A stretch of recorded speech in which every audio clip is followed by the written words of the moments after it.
The spark of conflict. In the vast expanse of the galaxy, humanity was known for its modesty. Earth's civilization, though advanced by its own standards, was a relatively small player in the grand scheme of interstellar politics. The Galactic Concord, a coalition of thousands of alien species, classified Earth as a Tier 2 civilization, competent, innovative, but largely unthreatening. Humanity had earned a reputation as diplomats, traders, and explorers, always eager to learn and share, never quick to provoke. But the galaxy, vast and ancient, was not always kind. Its stars bore witness to countless wars, betrayals, and ambitions. Amidst this chaotic dance, Earth's commitment to peace was both admired and dismissed as naive. The Zorthan Imperium, an aggressive, militaristic species, embodied this dismissive attitude. Their empire, built on conquest and control, saw the humans as little more than opportunistic negotiators, too weak to be allies, too insignificant to be threats. The story begins on the fringes of Zorthan-controlled space, in a contested system rich in thorium, a resource so valuable it powered most interstellar travel. For years, this system had been a point of tension among various species. The United Earth Coalition, UEC, had avoided entanglement, choosing instead to focus on exploration and mediation. However, a fateful decision brought a human research vessel, the Artemis, into the system. The ship's mission was innocent: study the surrounding nebula and document its unique energy signatures. Its scientists had no interest in the political complexities brewing nearby. But the Zorthans were a paranoid people, quick to see threats where none existed. A Zorthan battlecruiser, the Valkyr, intercepted the Artemis, demanding its immediate withdrawal.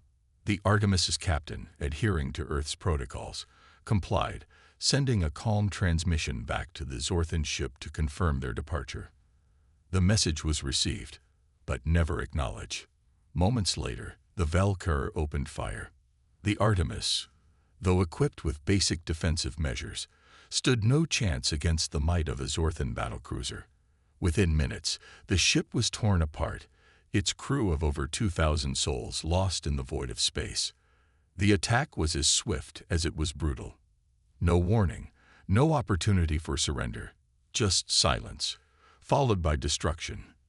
The Zorthan commander, a figure later identified as Admiral Crixon, justified the act in his report to the Imperium's High Council. The vessel's presence constituted a violation of imperial sovereignty, he declared. Its destruction was necessary to preserve order. To the Zorthans, the event was insignificant, a mere footnote in their military operations. To humanity, it was a tragedy of staggering proportions. When news of the Artemis destruction reached Earth, the reaction was one of collective disbelief. Humanity, unaccustomed to such naked aggression, struggled to comprehend the loss. The United Earth Coalition convened an emergency session, with representatives from every major nation and colony participating. The debate was fierce. Some called for immediate retaliation, demanding justice for the lives lost. Others urged caution, warning that a direct conflict with the Zorthan Imperium could spell disaster for a species as small and relatively new to the interstellar stage as humanity. At the heart of the discussion was President Elena Vargas, a seasoned diplomat known for her calm demeanor and sharp intellect. She listened intently to the arguments, her expression betraying no emotion. When the room fell silent, she rose to speak. Her voice, steady and measured, carried the weight of her position. "Today, we mourn the loss of the Artemis and its crew," she began. "But let us not act out of anger. Let us act with purpose. The Zorthans believe us weak, unworthy of respect. They see our commitment to peace as a vulnerability. It is up to us to show them the truth, not through vengeance, but through justice." Her words set the tone for humanity's response. Retaliation would come, but it would not be reckless. Earth's strength lay not in overwhelming military might, but in strategy, ingenuity, and determination. While the Zorthans prepared for a conventional war, humanity planned something far more unconventional. In the days that followed, a clear message was sent to the Zorthan Imperium. President Vargas addressed the Galactic Concord, a gathering of representatives from thousands of species, and laid humanity's case bare. The destruction of the Artemis was not an act of war, she declared. It was an atrocity. We seek not conquest, but accountability. Let the Zorthans understand this. Earth's pursuit of peace should never be mistaken for passivity. The Zorthan response was as predictable as it was arrogant. They dismissed humanity's protests as the whining of the lesser species. Admiral Crixon himself issued a public statement, claiming, "The humans are insignificant. Their cries for justice are meaningless in the face of imperial law." But Crixon, like so many others, underestimated humanity. He saw only their reluctance to engage in conflict, not the strength hidden beneath their diplomacy. In the shadows of Earth's sprawling capital, plans were already underway for an operation that would shake the foundations of the Imperium. The attack on the Artemis had sparked something within humanity, a resolve to defend its people, its values, and its place in the galaxy.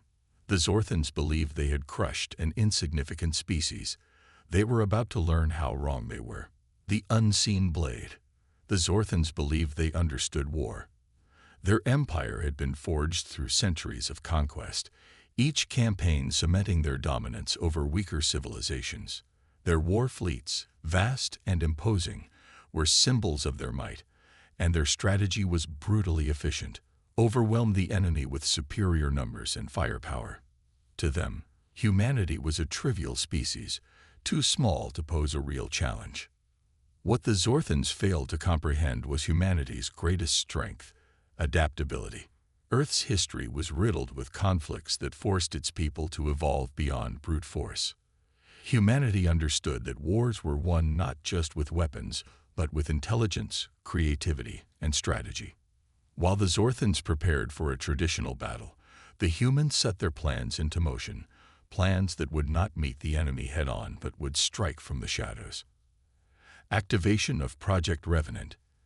In the wake of the Artemis tragedy, the United Earth Coalition activated a classified initiative known only to its highest-ranking officials, Project Revenant.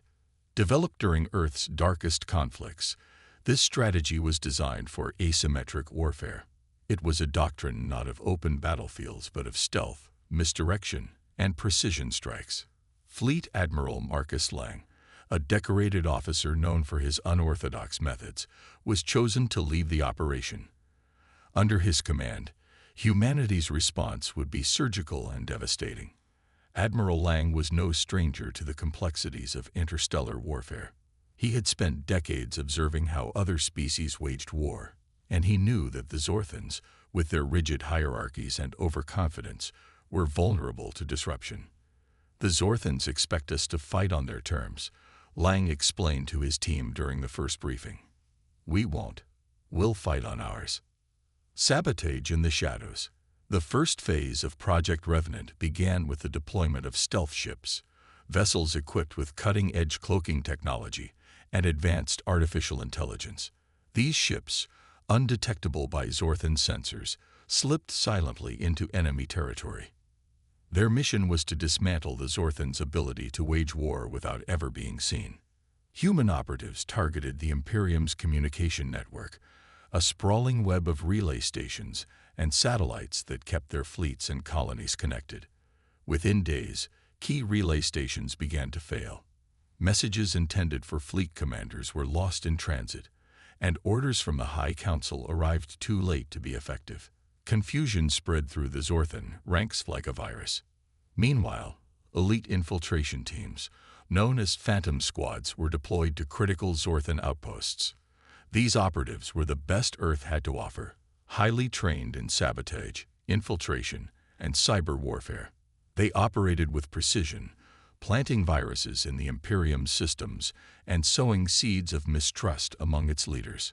One particularly daring mission involved a Phantom Squad infiltrating the Zorthan Military Command Center on the moon of Threxer Prime. Disguised as maintenance workers, the operatives accessed the central database and altered key directives, making it appear as though certain commanders were withholding resources for their own gain. By the time the squad exfiltrated, The seeds of suspicion had already taken root. The illusion of collapse. Phase 2 of the operation escalated the psychological warfare. Human intelligence analysts, using vast amounts of data, crafted false narratives that painted the Zorthan leadership as fractured and incompetent. These narratives were fed into the Imperium's internal networks, convincing their lower-ranking officers that rebellion was brewing within their ranks. At the same time, targeted strikes crippled Zorthan supply lines. Convoys carrying fuel and thuranium mysteriously vanished, their escorts never detecting the cloaked human ships trailing them.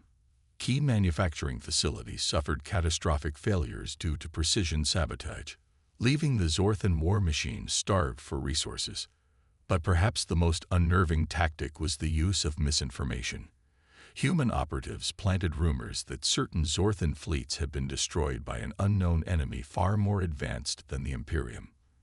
These whispers spread quickly, stoking fear and paranoia among the Zorthan population. In one instance, a Zorthan fleet stationed near the border of their empire was ordered to mobilize in response to a supposed threat. When they arrived at the designated coordinates, they found nothing but empty space. Frustrated and disorganized, the fleet became an easy target for human operatives, who disabled their ships without a single shot being fired. Diplomacy as a weapon. While the Shadow War raged, Earth maintained its outward appearance of diplomacy. Human ambassadors attended Galactic Concord meetings with their usual charm, advocating for peaceful resolutions and condemning the Zorthan attack on the Artemis. This duality, humanity's outward call for peace and its unseen retaliation, confused and disoriented the Zorthans. Ambassador Clara Haynes, one of Earth's most skilled diplomats, played a key role in this effort. In one memorable session, she addressed the Galactic Assembly with a calm but resolute demeanor. "Humanity does not seek war," she said, "but we will not allow our people to be slaughtered without consequence." To the Zorthan Imperium, I say this: beware the silent resolve of those who value life over conquest. Her words, broadcast across the stars, were both a warning and a declaration of intent. To the Zorthans, they were a riddle, one they would come to understand too late. The Zorthan response. As the chaos within their empire grew, the Zorthans struggled to identify the source of their problems. Their rigid command structure, once a strength, now became a weakness. Leaders accused one another of incompetence or betrayal, while frontline commanders found themselves cut off from critical support. Admiral Crixon, the same commander who had ordered the destruction of the Artemis, was among the first to suspect human involvement. But his warnings were dismissed by the Zorthan High Council, who saw humanity as too insignificant to orchestrate such a campaign. They're merchants and explorers, not warriors. One council member scoffed. "You give them too much credit."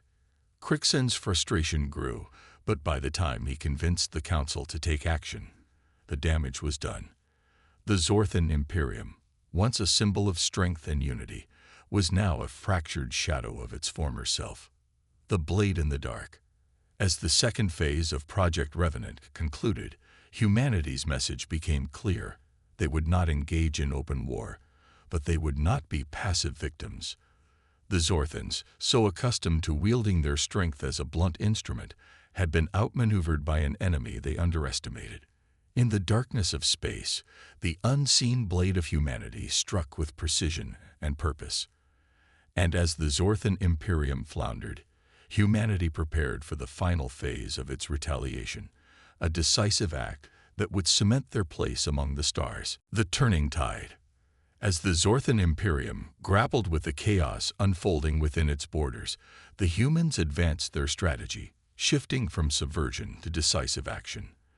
The groundwork laid by Project Revenant had weakened the Imperium's infrastructure and sown discord among its ranks. Now, humanity prepared to deliver a blow that would cripple their enemy's ability to wage war entirely. Fleet Admiral Marcus Lang, the architect of the campaign, convened his top strategists aboard the Endeavour, Earth's most advanced command vessel. The room buzzed with quiet intensity as holographic displays projected the Imperium's current state: fractured, disorganized, and vulnerable. "They're still dangerous," Lang began, his voice cutting through the room.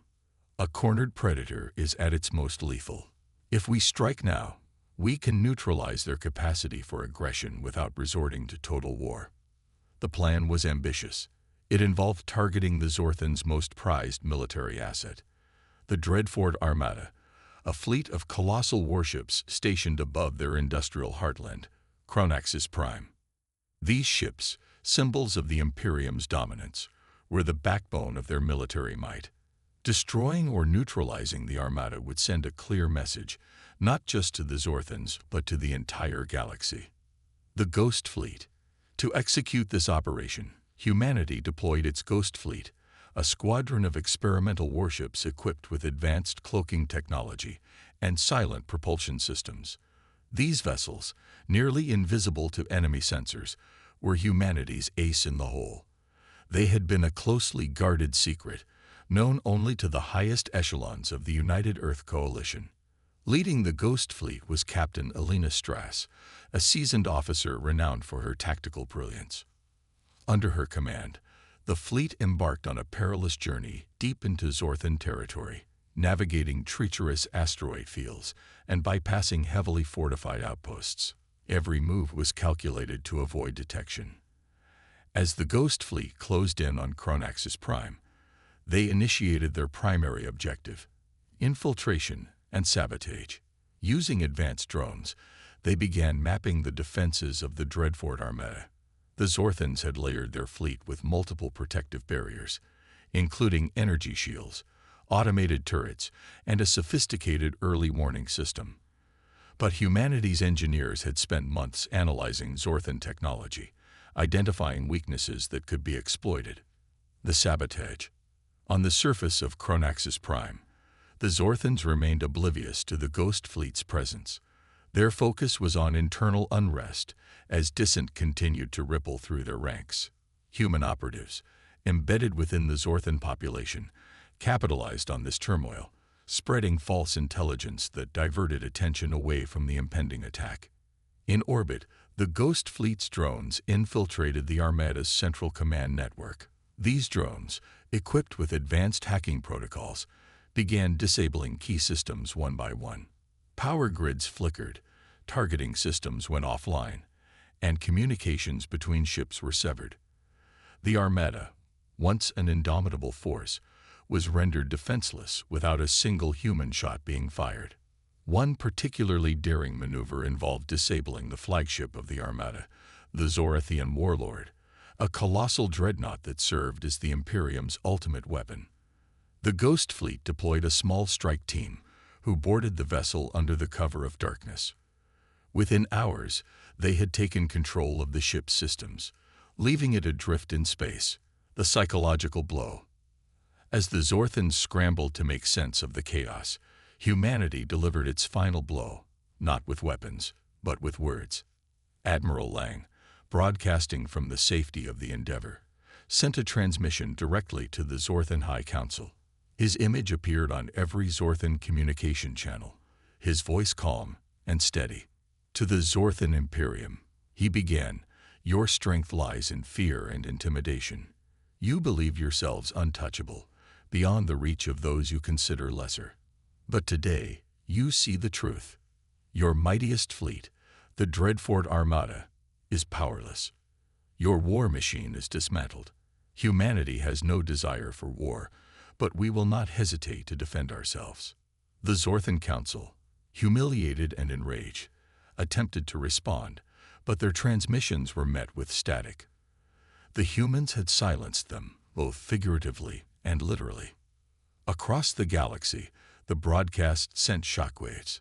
Species that once viewed humanity as a minor player now saw them as a force to be reckoned with. Allies expressed their support, while rivals reconsidered their positions. The Zorthans, once feared for their military dominance, were now a fractured empire on the brink of collapse. The Zorthan retaliation. Despite their losses, the Zorthans were not yet defeated. Desperation fueled their actions, and they mustered what remained of their fleet for a counterattack. They targeted a human colony on the frontier, hoping to reclaim some measure of control and demonstrate their remaining power. But humanity was ready. The Ghost Fleet, bolstered by reinforcements from Earth's main defense fleet, intercepted the Zorthans before they could reach their target. The ensuing battle, though brief, was decisive. The Zorthans, outmaneuvered and outgunned, suffered heavy losses, further cementing their defeat. The galaxy watches. As the dust settled, the galaxy watched with bated breath. The United Earth Coalition had not only survived, but had emerged stronger than ever. Their approach, measured, precise, and relentless, set a new standard for interstellar conflict. Unlike the Zorthans, who relied on brute force, humanity demonstrated the power of ingenuity and adaptability. President Elena Vargas, addressing the Galactic Concord, summarized the conflict in a speech that would echo through history. Humanity is not defined by its strength alone, but by its resolve. We fight not to conquer, but to protect. To the Zorthan Imperium, let this be a lesson. Peace is always our first choice, but never mistake it for weakness. Her words resonated across the stars, solidifying humanity's reputation as both a compassionate and formidable force. The galaxy had turned a corner, and humanity was now firmly at its center. The question that remained was not whether they could survive, but how far they could rise. The final stand. The Zorthans, though weakened and fragmented, still possessed a spark of defiance. Their pride, etched into the fabric of their empire, refused to let them surrender. With their fleets diminished and infrastructure in disarray, the remnants of the Zorthan military retreated to Kranthus, a fortress world deep within their territory. Known as the Iron Bastion, Kranthus was a planet-sized military complex, shielded by orbital defenses and protected by its harsh, inhospitable environment. For humanity, Kranthus represented both a challenge and an opportunity. A final, decisive action against the fortress world could break the Imperium's will to fight, ending the conflict without further bloodshed.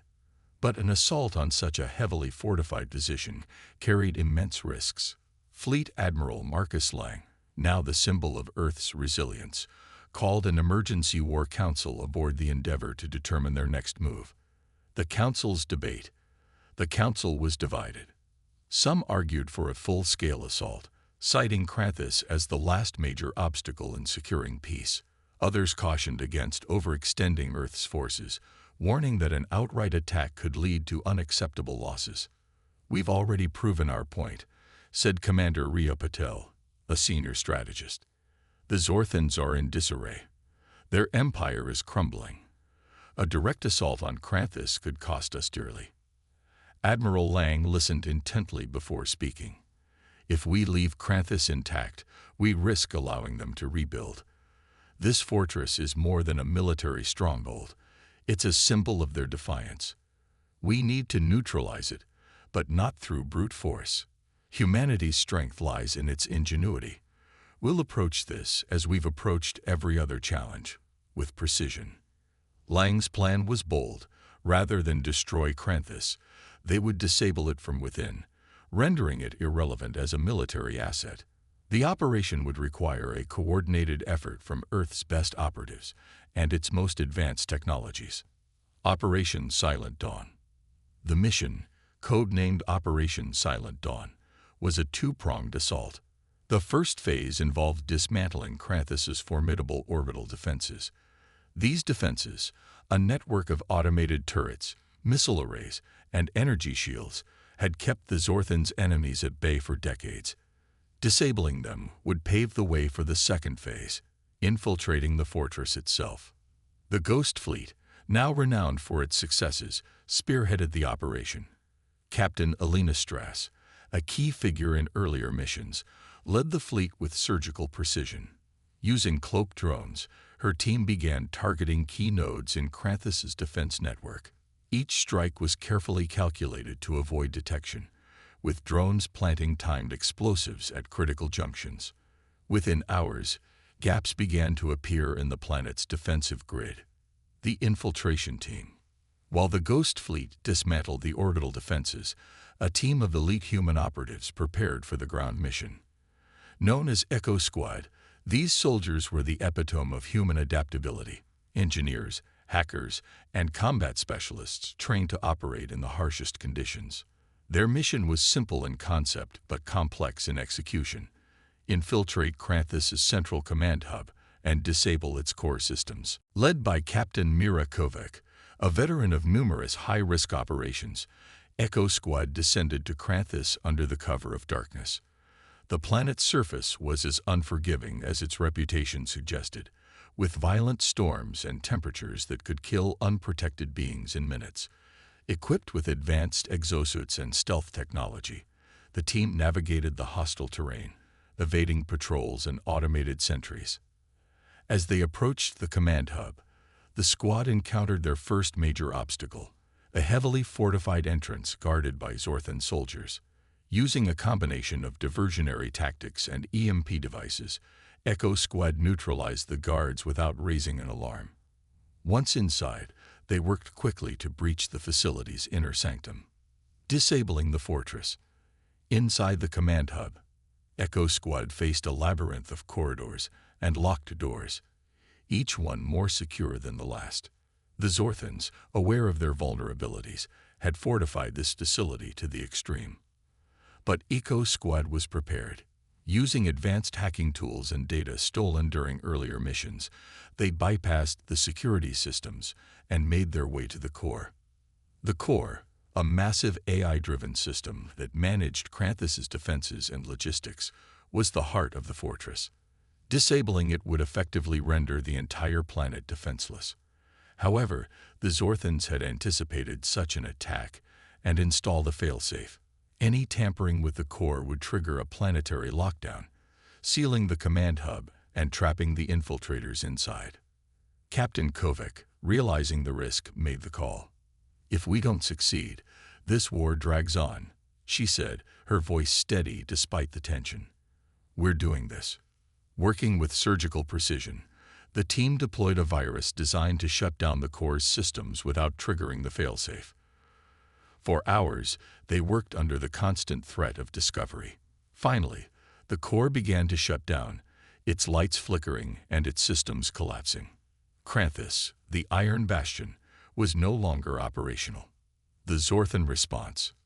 The Zorthans, now aware of the infiltration, scrambled to mount a response. But their efforts were disorganized and futile. The humans had anticipated every move, leaving the Zorthans chasing shadows. As Echo Squad exfiltrated, the Zorthan defenders could only watch as their once impregnable fortress fell silent. The loss of Kranthus was a devastating blow to the Imperium. Without their fortress world, their ability to coordinate what remained of their military was effectively eliminated. The Zorthan High Council, now fractured and desperate, faced the reality of their situation. The war was over. The human message. As the remnants of the Zorthan leadership debated their next steps, Admiral Lang delivered humanity's final message. Broadcasting once again to the Zorthan High Council, he spoke with a calm authority. "Kranthus has fallen, not by brute force, but by the resolve of a people unwilling to be broken. This is your moment of choice. Continue this war, and your empire will crumble entirely. End it now, and humanity will offer its hand in peace." The Zorthans, for all their pride, could not ignore the truth. Their empire, once a symbol of dominance, was now a shadow of its former self. The council convened one final time, and after days of deliberation, they sent their response: a formal request for a ceasefire. Victory without annihilation. Humanity's victory was not marked by celebration, but by relief. The war had tested their ingenuity, resilience, and unity, and they had emerged stronger. Yet, even in victory, they chose a path of restraint. Rather than demand reparations or seek revenge, the United Earth Coalition extended an offer to help rebuild what the Zorthans had lost. It was a gesture of humanity's values, a commitment to peace even in the face of conflict. As the galaxy watched, humanity cemented its place as a species both feared and respected. And for the first time in centuries, the stars whispered a new truth. Those who underestimated Earth did so at their peril. The aftermath of war. The Zorthan Imperium's surrender sent shockwaves through the galaxy. For centuries, the Zorthans had been synonymous with dominance, their empire a looming shadow over neighboring species. That shadow had been dispelled, replaced by a growing respect and fear of humanity. The United Earth Coalition, once regarded as a minor diplomatic player, had proven itself as a force capable of reshaping interstellar dynamics. Humanity's approach to victory. Unlike other conquerors throughout history, humanity approached its victory with humility and pragmatism. They understood that a galaxy ruled by grudges and vendettas would only sow the seeds for future conflict. The UEC proposed a rebuilding initiative for the Zorthan Imperium, surprising even their closest allies. Earth offered humanitarian aid, technical expertise, and a path toward economic recovery for the devastated empire. This isn't just about rebuilding their worlds. President Elena Vargas explained during a public address to the Galactic Concord. It's about rebuilding trust. The Zorthans underestimated us because they misunderstood us. Let's show them, and the galaxy, what humanity truly stands for. Not all were in favor of this approach. Within Earth's own government, factions argued that aiding the Zorthans was a dangerous gamble, one that might allow them to rise again as a threat. But President Vargas and Admiral Lang were steadfast in their belief. Compassion, tempered with vigilance, was the key to lasting peace. A fractured imperium. Within the Zorthan Imperium, the repercussions of the war were profound. Their once monolithic empire was now splintered, with regional governors and military leaders vying for power. Some saw humanity's aid as an opportunity to rebuild and evolve, while others viewed it as a humiliation to be resented. The internal debates often turned violent, as factions clashed over the future of their civilization. One of the most influential voices for reconciliation came from an unexpected source, General Kranthus, a respected Zorthan military leader who had once commanded fleets against humanity. Witnessing the fall of Kranthus had humbled him, and he became an advocate for peace, arguing that the Imperium's survival depended on learning from humanity's example. "We cannot rebuild by clinging to old ways," Kranthus declared in a speech to the fragmented Council of Governors. "The humans defeated us not through brute strength, but through ingenuity, unity, and compassion. If we wish to endure, we must adapt." While his words resonated with some, others saw him as a traitor to the Zorthan legacy. The fractured state of the Imperium left its future uncertain, a patchwork of cooperation and resistance that would take decades to resolve. The Galactic Concord's reaction. The galactic community observed humanity's actions with a mixture of admiration and trepidation. Many species, long wary of the Zorthans' aggression, celebrated their defeat. The Galactic Concord, an assembly of interstellar nations, recognized humanity's efforts as a model of restraint and wisdom. Earth was granted a seat on the Concord's High Council, a position previously reserved for the galaxy's most influential species. Yet, not everyone welcomed humanity's rise. Some species, particularly those with expansionist ambitions of their own, viewed Earth as a growing threat.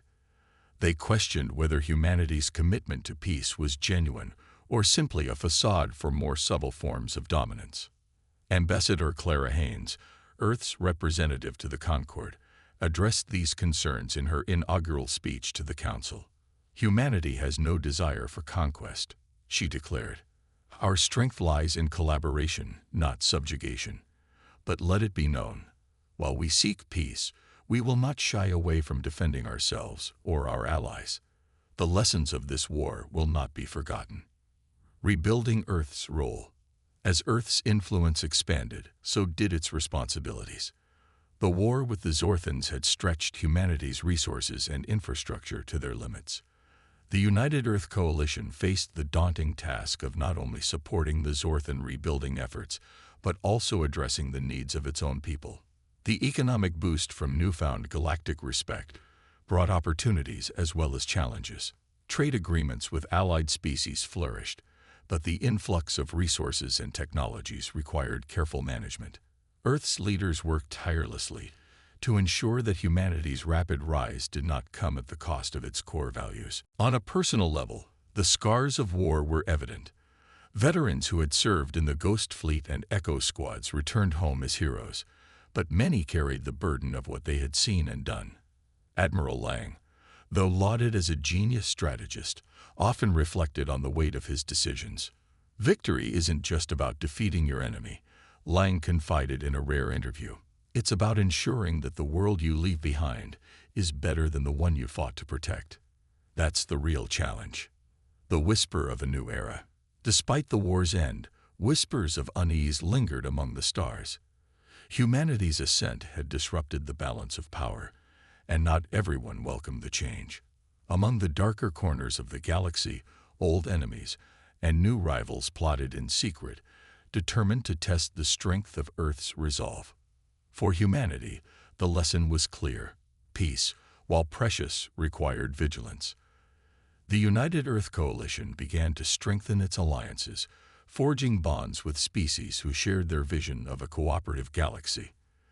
They expanded their exploration efforts, seeking not just new worlds, but new opportunities to grow and learn. In the quiet of deep space, aboard the exploration vessel Aurora, a young scientist named Tessa Varnus recorded her thoughts in a log that would later become famous.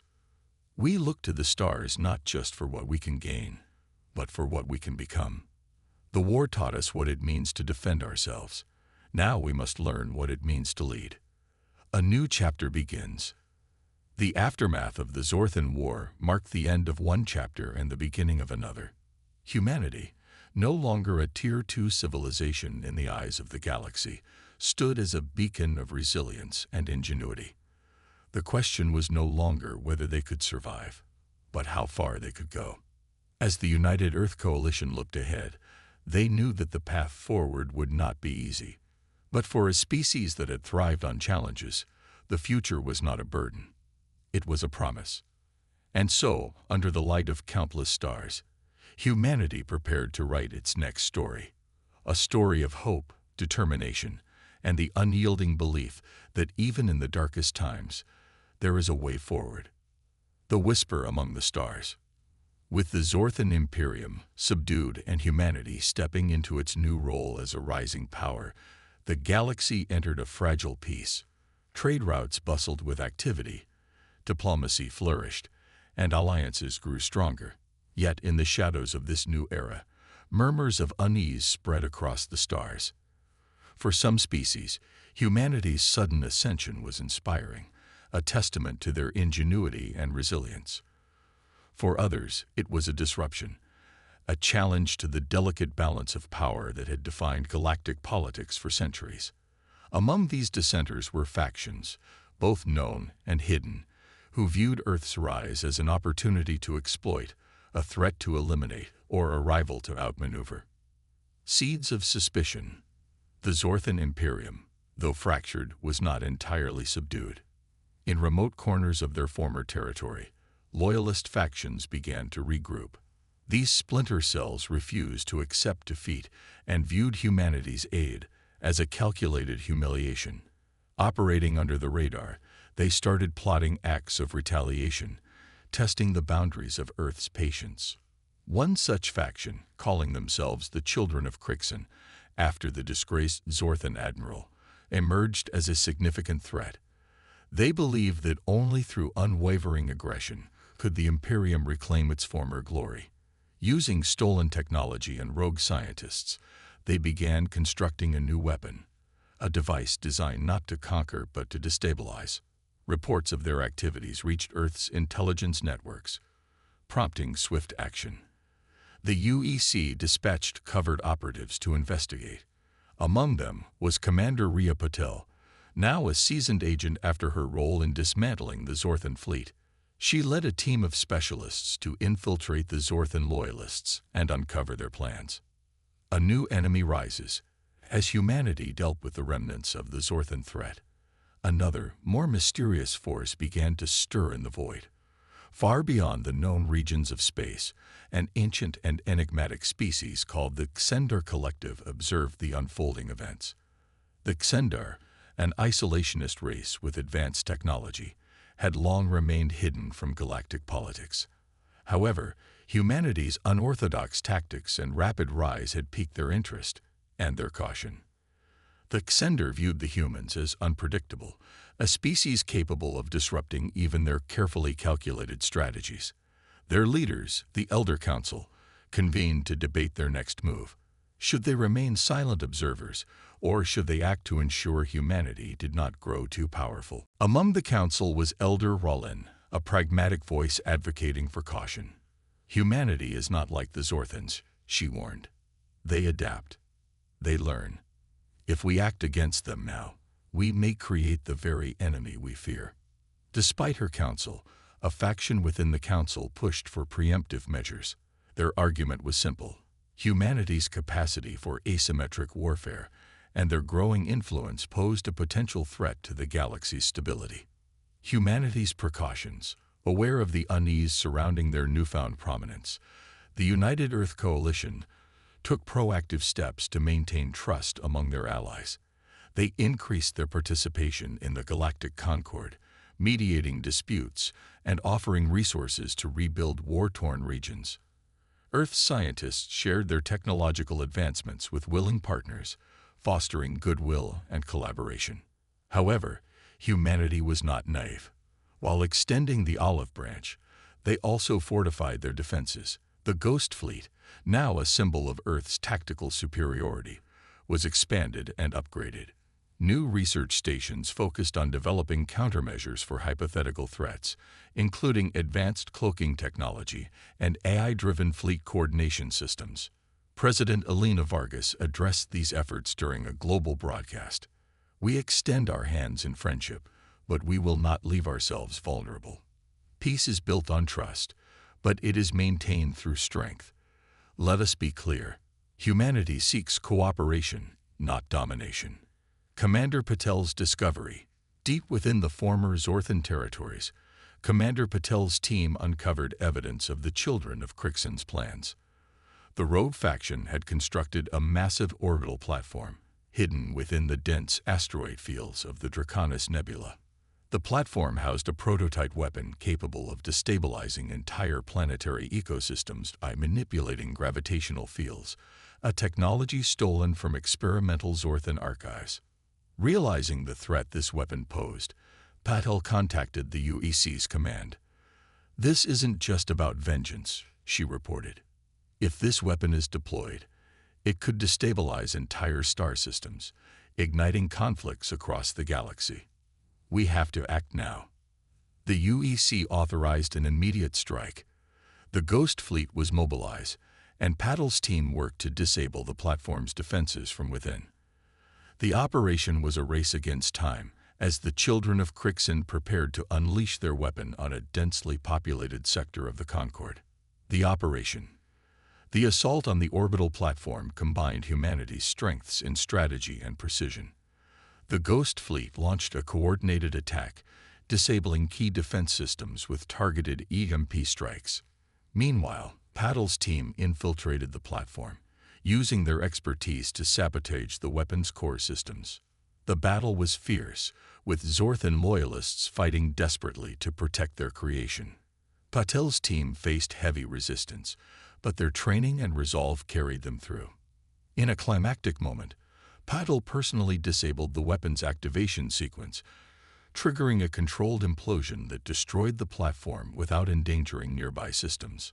As the Ghost Fleet extracted the operatives, the remaining loyalists were left scattered and disorganized. The children of Crixen had been defeated, their plans thwarted. The whisper grows louder.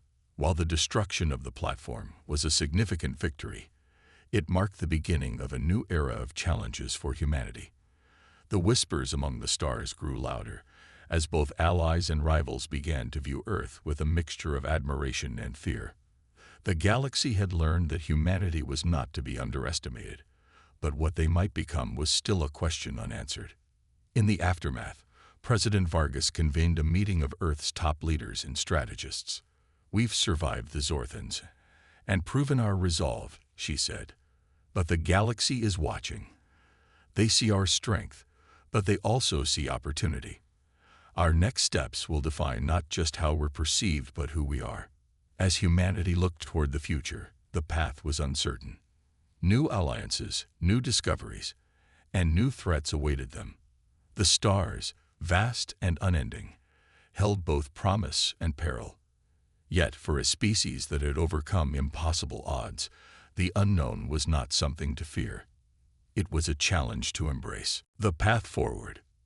In the wake of the children of Crixen's defeat, humanity stood at a crossroads. The galaxy had been irrevocably altered by their actions, and Earth's role as a rising power was no longer in question. Yet the more they proved their strength, the more they felt the weight of expectation and suspicion. For every ally eager to stand with them, there was a rival plotting to test their limits.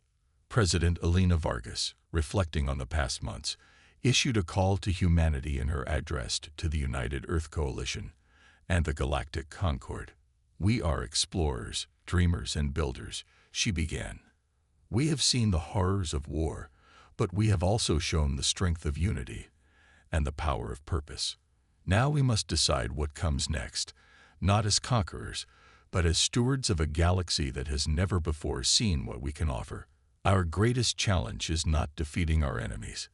It is proving that our way can last." A new vision for the stars. Guided by this philosophy, Earth initiated a program of unparalleled scope, the Horizon Project. Its purpose was not merely to rebuild what war had destroyed, but to forge a new era of exploration and cooperation.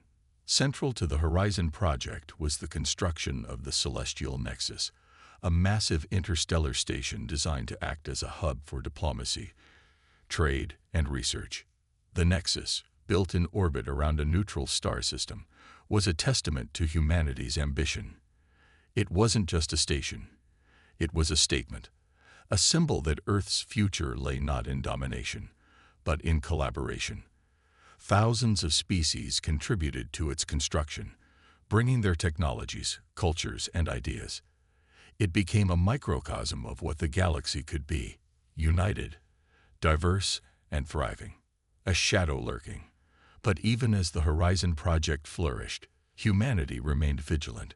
Reports of the Xender Collective's quiet maneuvers in the far reaches of space began to surface.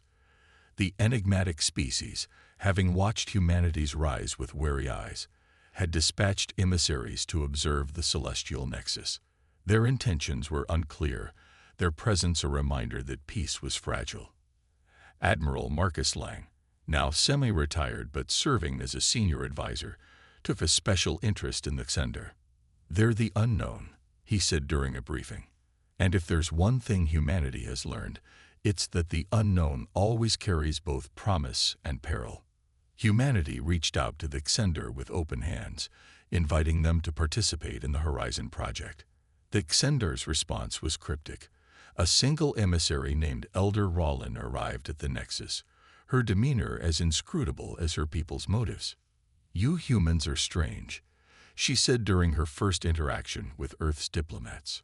"You thrive on chaos yet speak of order. You wield power but offer peace. Perhaps your contradictions are what make you dangerous, and perhaps they are what make you unique." The leap into the unknown. As the Celestial Nexus neared completion, a signal was detected, a faint, rhythmic pulse from beyond the known galaxy. Its source lay far outside mapped space, in the uncharted eternal veil, a region surrounded by myths of lost civilizations and impossible phenomena. The signal was unmistakably artificial, its pattern suggesting a language never before encountered. The discovery ignited a wave of excitement and apprehension across the Nexus. Some saw it as a potential first contact with an ancient, advanced species. Others feared it might awaken a dormant threat. Humanity, with its insatiable curiosity, saw it as an opportunity. President Vargas convened an emergency council of Earth's top scientists, strategists, and diplomats. "The signal is not just a mystery," she declared. "It's an invitation. Whatever lies beyond the veil, it may hold the answers to questions we've been asking since the dawn of our species. We must go." The dawn of a new journey. In the final moments before departure, the Aurora expedition, a fleet of exploratory vessels gathered at the Nexus. Thousands of representatives from every corner of the galaxy watched as humanity prepared to take its next great leap. The ships were equipped with the best technology Earth and its allies could offer, their mission clear: to seek the source of the signal and uncover the truth behind the eternal veil. As the Aurora's engines ignited, President Vargas spoke one last time to the gathered crowd and the watching galaxy. We began this journey as one species among many. Along the way, we have learned, grown, and struggled. Now we embark on a mission not for conquest, but for understanding. The stars hold secrets that bind us all, and we owe it to ourselves and to each other to uncover them. Let this moment mark the beginning of a new era. Together, we will face the unknown. The Aurora disappeared into the veil, its silhouette swallowed by the shimmering expanse of the unknown. For humanity, this was not an end but a beginning, a journey not just outward into the stars, but inward toward their own potential. The legacy of humanity. Back at the Celestial Nexus, Elder Roland observed the departure in silence. When asked for her thoughts by a curious diplomat, she offered a rare smile. Your people are unpredictable, driven by dreams and defiance in equal measure. Perhaps that is why the galaxy needs you. Where others fear the unknown, you run toward it. And so, humanity's story continued. A story of resilience, ingenuity, and the unyielding drive to reach beyond what was known. The stars whispered of their deeds, of their triumphs and trials. And in the vast, infinite expanse of the cosmos, one truth became clear: the journey of humanity was far from over. It had only just begun.